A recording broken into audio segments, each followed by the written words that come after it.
Hi, I'm Dr. Derek Jones with the Center for Innovation and Change at the University of Evansville, and this is the first video in our Designing for Social Innovation series. Who cares about empathy? Now, if you're watching this, you're probably interested in solving problems, whether they're business, social, environmental, or something else altogether. Maybe you're designing a product or service, or trying to change culture. Whatever you're doing, if your goal is to take the state of the world from worse to better, you're dealing with problems.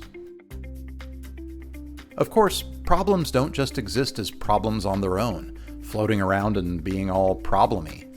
Problems are always problems for someone. Let's say that it's 105 degrees outside.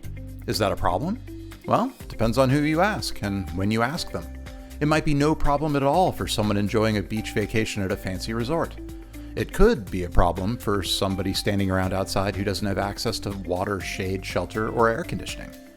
Problems are always defined by who or what they are problems for.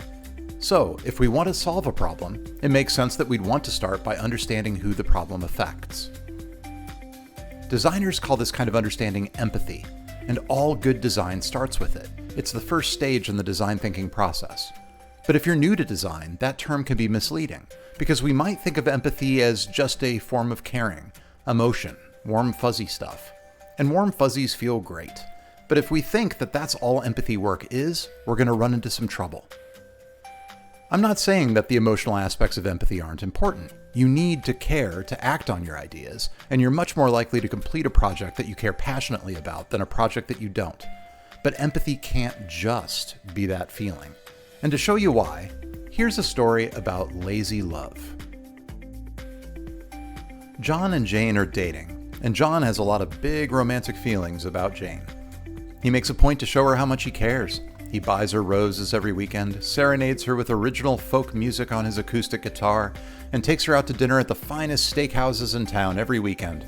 He's really putting in the work in this relationship, which is why he's so surprised when Jane breaks up with him. What happened? Well, the problem was that Jane prefers lilies to roses, she's a lifelong Norwegian death metal enthusiast, and she's been a practicing vegan for the last 10 years. All of which are facts that love-struck John would have quickly discovered had he moved beyond his romantic idea of Jane and actually gotten to know her. But instead of doing that, John was lazy. He took a shortcut and just imagined what Jane would like. And he may well have done a great job of dating imaginary Jane. But because he didn't bother to get to know real Jane, all of his work was pointless and did little more than frustrate her. He did care about her, but he didn't care enough to understand her. That idea, not only caring, but caring enough to understand, is what we'll call empathy. And whether you are designing a product, starting a business, igniting a social movement, or building a relationship, empathy can make all the difference between success and failure. So, what's the risk of not doing empathy work? Well, I'm going to take a wild leap and say that your idea is intended to solve a problem for at least one person who isn't you. So, how do you know what those people need? What they value, what frustrates them, what inspires them? One thing you could do is simulate those people in your head. Just sit there and imagine what they need. Now, how good of a job do you think you'll do? What will you learn from your simulation? Probably nothing, since the simulation is based entirely on what you know, or at least on what you think you know. To actually understand the people we're trying to help when we solve problems, we have to get out of our heads and into the world. Okay, so empathy is really important for problem solving. How do we practice it? The good news is that there are tons of ways.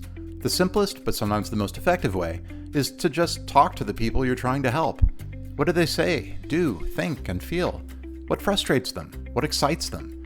What makes them feel seen, hopeful, or empowered? You can use a tool called an empathy map to help organize what you learn. Sometimes asking just 4 to 6 people can generate significant insights.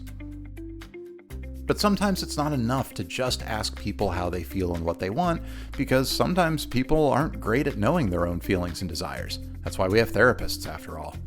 So it may be better to observe people in the environments where you're trying to help them. Say that you're trying to develop a new way to help people in food deserts find nutritious food. You might shadow a family when they make a grocery run. Where do they look?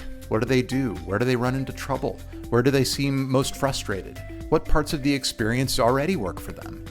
In this case, it could be helpful to develop a journey map, cataloging their experience from beginning to end. This tool can help you identify and focus your effort on the points of the experience where you can do the most good. In cases where you need data over a longer period of time, consider finding a few people who would be willing to carry journals and occasionally report their experiences for you. This can be trickier because it feels a little bit like assigning homework to strangers, but some people may be willing to help if they think it will lead to an improved experience for them later. And of course, if you have the budget for it, gift cards tend to go a long way. And sometimes it can be helpful to go beyond mere observation and take part in the experience yourself. Let's say that you're trying to make a facility more accessible for people with mobility issues. Consider spending an afternoon in a wheelchair yourself. From the moment you park your car to the moment you leave the facility, what do you notice? What's more challenging than you expected? What isn't so hard? You might find that through this practice you can gain a better understanding of what it's like to be the kind of person that you mean to help. So in summary, don't fall into the trap of solving problems for imaginary people. Real people are complex and interesting, and if you want your solution to actually work for the people you're trying to help, you need to get out of your head and understand them at a deep level. That's what empathy is all about. And starting your design process with empathy work will greatly improve your chances of creating a solution that makes a real difference in the world.